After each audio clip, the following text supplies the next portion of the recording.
Hey guys, welcome to the Newman Hour. I'm your host T. This is episode 13, previewing and predicting games for week 10. All right, before we get into it, I'd like to get into some general news that's going on in the league. It's so weird, a lot, especially for this week coming up. There's a lot of key running backs that are potentially going to be out for this week. You got David Johnson, CMC. Those guys are pretty much ruled out already. Gaskin's on IR. Drake is coming back. That's nice. Henderson is hurt for the Rams. David Montgomery for the Bears. Damon Harris for the Patriots. Not to mention Chubb, who's already been on IR, and Eckler as well. So there's a lot of marquee guys, people who are starters for these teams that are out. And I know there's a lot of injuries besides them, but key running backs at this time of year, when it's getting colder, you're going to need to run the ball a lot more. That's pretty crazy. COVID continues to run its wave across the NFL along with the rest of America. And, teams are being put on COVID lists, but it doesn't seem like they're making it that much of a deal. Like, it seems like they're quick to take them out of contact with all their players. They're going through the process of, having back-to-back negative tests and being away from the team for X amount of time, X amount of days. So it looks like they have a good handle on it, or they're kind of just sweeping things under the rug as cases start to rise in winter. And I saw this is kind of late to talk about this, but it's something to pay mind to. And the question I pose is Lamar Jackson being too honest? It started off earlier in the year with saying that the Kansas City Chiefs were his kryptonite. And now in this recent interview you had with Rich Eisen, I believe, he was talking about how, oh yeah, these defenses they know what we're going to play. There's no fans in the stands, so we can hear. They'll be like, oh, it's a run, it's a run, it's a pass, it's a pass. Like, wow, like, have you guys gotten that predictable? Is that why, Greg Roman is one of those guys who, shows that he has a good offense the first year with a running quarterback especially, and then it becomes predictable? It's kind of like that Wade Phillips where he's great for your first year as a coordinator, but then his numbers slightly decline as the years go on. It could be one of those things. I don't know what they're doing with Lamar Jackson. It seems like they're trying to make him this passer when he's not, or make him pass more than he was last year, way more. I don't know what they're just putting him in bad spots. I think that's my opinion on the matter. But hey, let's get into the predictions.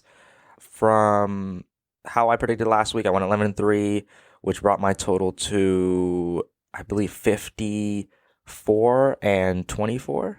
Or 23, 54 and 23. So I have a pretty good record so far. The games are predicted. Starting off the games with Thursday night. Hopefully I can get this out, but I'm still predicting it because I am recording it before the game of the Thursday night game. I have the 5-3 Colts going to the 6-2 Titans. Titans are favored. Titans coming off an ugly win against Chicago on the road, and the Colts losing to Baltimore. Well, I don't know what to make of the Colts. They've been up and down this entire year.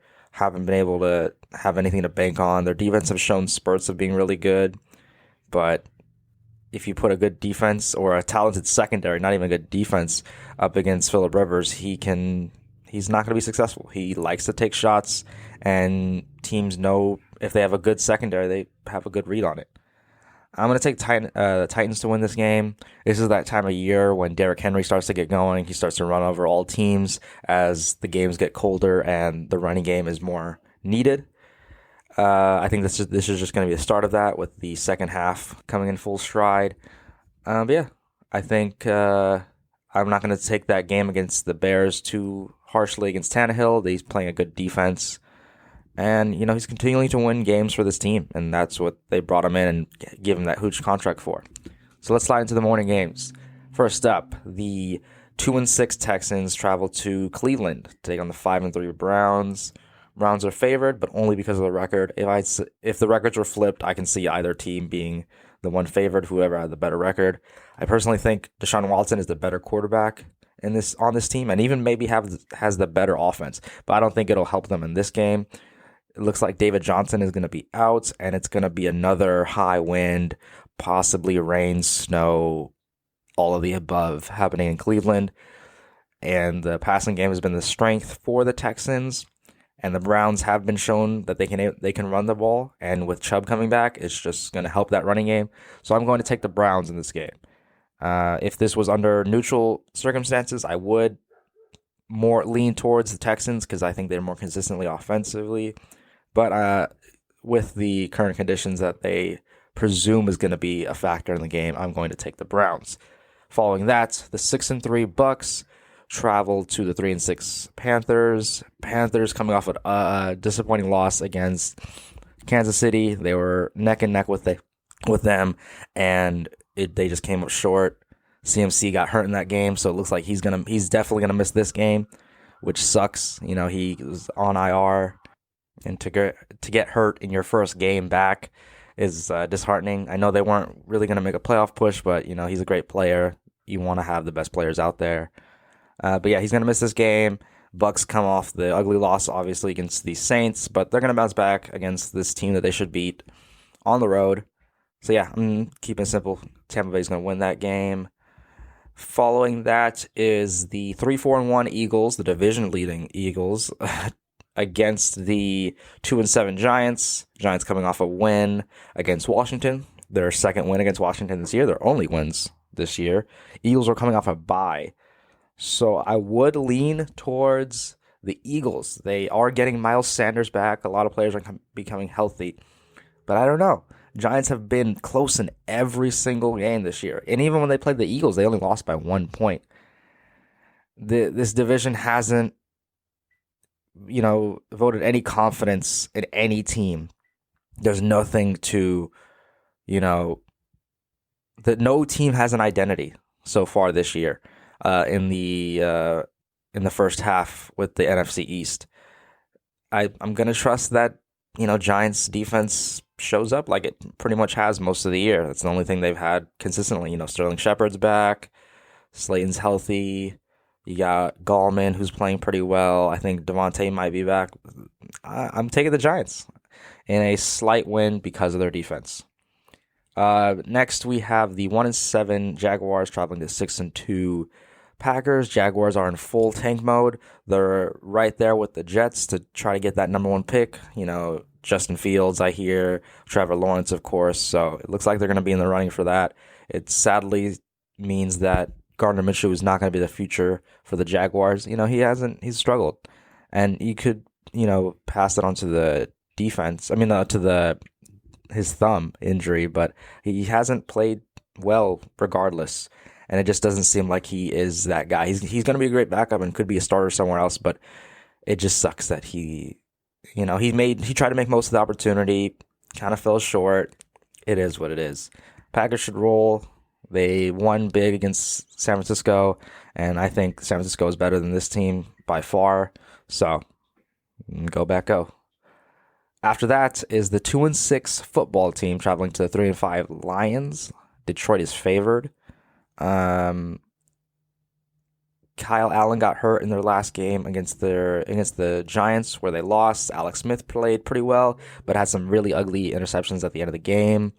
The Lions, man, they fell off since pretty much in the last few weeks. Kenny Golladay getting hurt doesn't help. Stafford missing a whole week of practice due to COVID doesn't help. I think they bounce back. It doesn't mean they're going to turn around their season, but Kenny Golladay is back, and really, this is a pick'em game. I can see this game going either way. I just expect the Lions with Kenny Golladay to make that difference-making play that could give them a win. Nothing much more to say about that. Heading into the afternoon game, it's kind of a weird week where there's more afternoon games than there is morning games. I kind of like it. My Raiders play in the afternoon. I like to have a lot of other games going on. So speaking of my Raiders, starting off the afternoon games, the 3-5 Broncos travel to the 5-3 Raiders. You already know where I'm going with this, but just a little breakdown of the game. Broncos lost a disappointing game against the Falcons, who have gave up leads all year. And to be one of the teams to lose to them is kind of disappointing. Drew Lock didn't show up. He tried to show up in the fourth quarter. Couldn't make it happen. Yeah, this guy, I don't know whether it's the play calling or he just can't get anything started in the first half, but that's been his struggle these last few weeks. And hopefully the Raiders can take advantage of that. We have a strong running game. It looks like most of their defensive players are coming back, like Shelby Harris, their starting corners, Callahan, and AJ Boye. So it's definitely going to be tougher than how they've looked the last couple weeks. But I expect the Raiders to, play step for step with them. This is a game they can lose, but they shouldn't. We're going to get Mullen back. I think Trent Brown is still going to be out. It looks like he's going to be out for like the next 3 weeks to a month. I don't know what's going on there. But Ryan Edwards continues to be healthy. Ruggs, Aguilar. As long as our key players are healthy, our O-line has been able to step up every single game. They're really the foundation of this team. So for the fact that they've been able to, consistently put out good games is, a commending effort from Tom Cable. So I do expect the Raiders to win. They are at home. This is another division game. We got the Chiefs coming up next week, but we got to take care of business at home. And let's do it. Let's go, Raiders. Another game in the AFC. We have the 2-6 Chargers traveling to Miami to take on the Dolphins. Miami is obviously favored. Miami coming off a big win against Arizona in that duel against Kyler Murray. Won that game late. The Chargers coming off another disappointing loss against the Raiders last week. Justin Herbert continues to show out. This is going to be a real interesting matchup between the two rookies taken right next to each other in the draft. I'm going to take the Dolphins only because I think their defense has shown out more than the Chargers have. I feel like the Chargers have a good defense, but like especially last week, I was noticing on the plays that Carr had that were big, they were targeting Casey Hayward, and Casey Hayward I thought was one of the best corners in the league.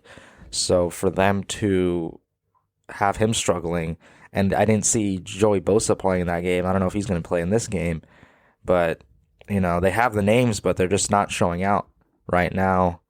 And the Dolphins players are. I think Wilkins is a top 5 D tackle in the league right now. That dude's a beast. He's so athletic.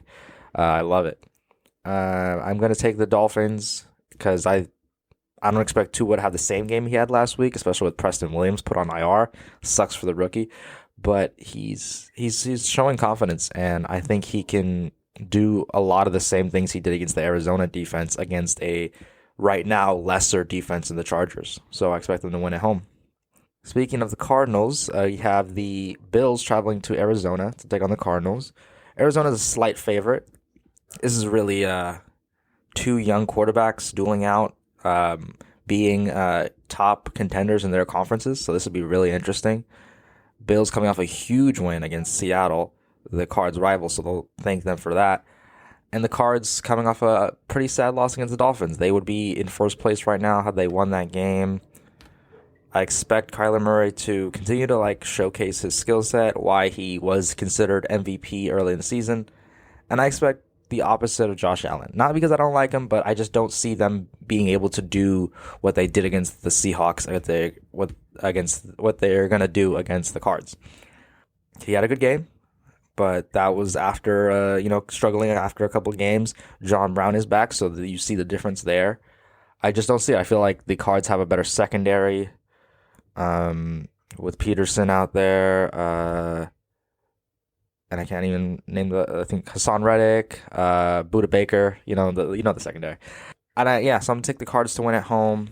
I think they really need it. The Bills, might be filling themselves after a big win, and they have a pretty decent lead on the AFC East with the Dolphins, and I can't wait for that matchup.